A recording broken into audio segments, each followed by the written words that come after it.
your mom in those days have a rumble seat in it or not when we first went together? What?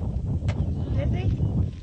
Anyway, our kids, my brothers and sisters and Helen Nixon and Charlotte, nobody had any way to go, you know, unless somebody took them in a car.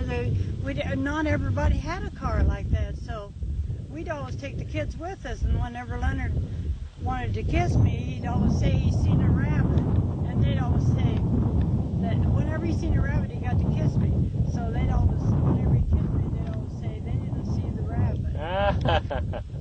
They always had a big time. How often were you able to date in those days? I mean, was it once a week or once a month? I was working in Emporia. It was Sunday and Thursday, because Thursday is my day off. And that's just the way it was. Good.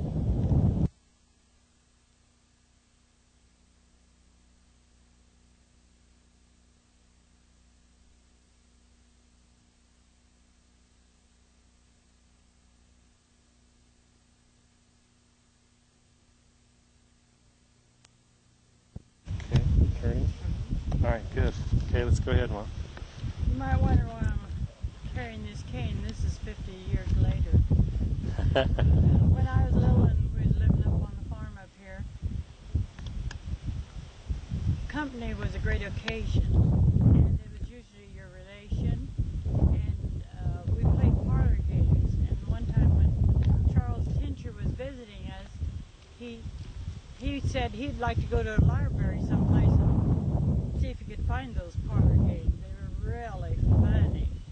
You'd put two chairs on one side and two table boards and a bucket under it, and you'd put a blanket over it and something wet, and then you'd bring them in the room and you'd make a big deal, and you're going to set them in the king's chair. The minute they sat down, it sounded like they were going in the bucket.